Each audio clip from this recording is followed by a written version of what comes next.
Hello, my name is Carrie Goodman, and this is my EDU 580 final project for William Woods University. I will be discussing two Web 2.0 tools and one mobile app. The first Web 2.0 tool is Edmodo.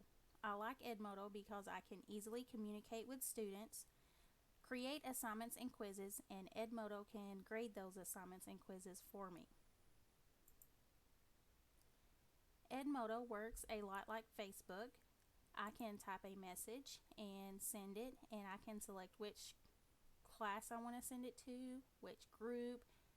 I can send it to an individual student or to another teacher. I can also create assignments. Students can upload their assignments right onto the message board.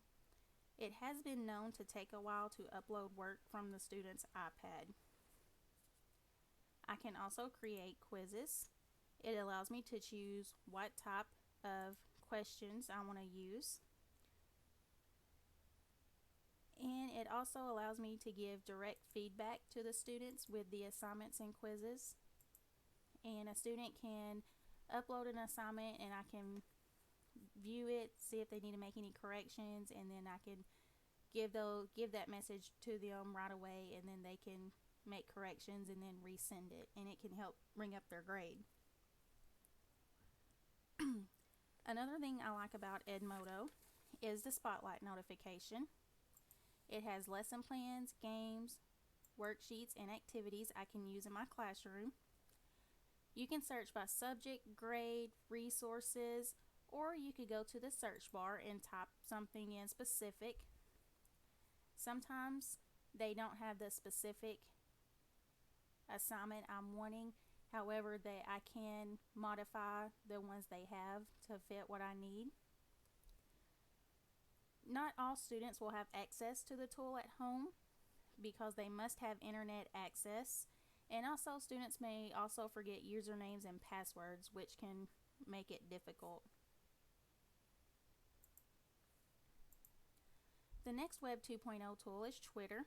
I'm able to communicate with other educators across the world.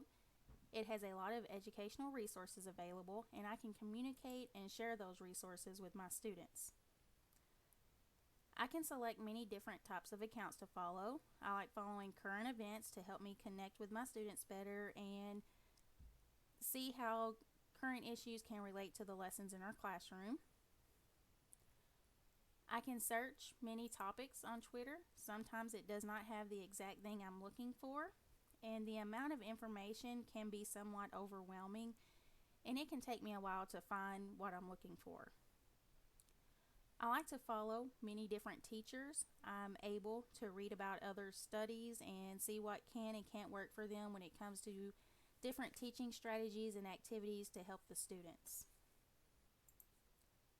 The mobile app I will be discussing is Remind, also known as Remind 101. It allows me to communicate with students, parents, and other teachers. Having Remind can help students follow through with assignments because of the constant reminders. I can send messages that include links to tutorials to help the students. I have two classes set up. I select which class I want to send the message and send it to that class. The disadvantage with Remind is that whenever you send a message, it has a limit of 140 characters. So I have to limit what I write in my messages, or I have to send multiple messages to make sure everything's clear. I can send individual messages to students, and I can also talk to other teachers, and there's a chat, and I can chat with them, and I can let them know of any types of changes that's going to be coming about or upcoming quizzes or tests.